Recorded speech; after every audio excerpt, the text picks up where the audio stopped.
तसं पाहिलं तर आम्ही मुंगीच्याही वाट्याला जात नाही आणि वेळच पडली तर वाघाचेही दात मोजायला मागं पुढं पाहत नाही. कारण की आजही संकटांना भिडणारा मर्दमावळा इथं उरलाय. मातीवर चालून आलेल्या औरंग्याला इथंच आमच्या पूर्वजांनी पुरलाय. अरे इतिहास कोण विसरेल या मातीचा, तो तर जन्मताच आमच्या काळजावर कोरलाय. हा आमचा इतिहास म्हणजे मरण तलवारीच्या पात्यावर आणि भाल्याच्या टोकावर घेऊन स्वराज्य निर्माण न करणाऱ्या मर्दमावळ्यांचा इतिहास आहे.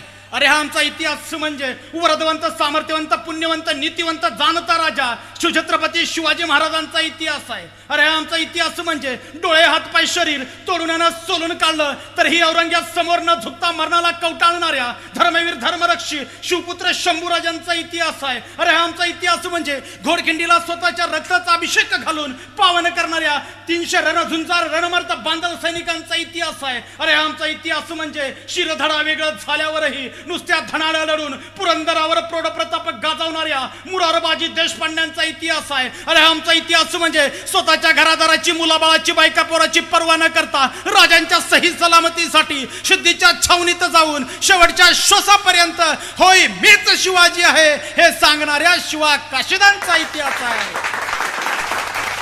इतिहास घडला तो सह्याद्रीच्या दऱ्यात, सह्याद्रीच्या खोऱ्यात, सह्याद्रीच्या कुशीत, सह्याद्रीच्या मातीत. मुळात सह्याद्रीची मातीच सुपीक आहे. तिला पीक येतं ते वीरांचं. आणि या वीरांना स्वराज्यासाठी मरण्याची आणि मारण्याची प्रेरणा मिळाली ती माझ्या राजामुळं, छत्रपती शिवरायामुळं. माझ्या राजानं स्वतःचा पुत्रही असाच घडवला. अज्ञात कवी म्हणतोय राजे तुमच्या सावलीनं सूर्यही झाकला असता, पाहून पराक्रम तुमचा मुजऱ्यासाठी चंद्रही वाकला असता. पण आमच्या डोळ्यापुढं तुमच्या रंगेल कथा रंगविल्या गेल्या. तुमच्याच रक्तानं पावन झालेल्या इंद्रायणी आणि भीमा भंगविल्या गेल्या.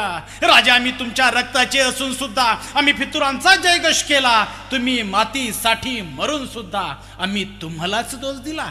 कसं कसं कसं कसं सहन केलं तर राजे, तप्त साया डोळ्यामध्ये घुसताना आमच्या तर डोळ्यातून पाट वाहतात. इवलासा कचरा डोळ्यात खुपताना आमच्या मेंदूत मुंग्याचा कहर होतो जर जीभ दाता खाली आली. पण कसं कसं सहन केलं तर राजे, जेव्हा तुमची जीभच कापल्या गेली. किती आकांत झाला असेल मस्तकात, कानातून धुराचे लोट उठले असतील. अंगावरची कातडी सोलताना जमिनीवर पडणारे रक्ताचे थेंबही पेटले असतील राजे, जमिनीवर पडणारे रक्ताचे थेंबही पेटले असतील.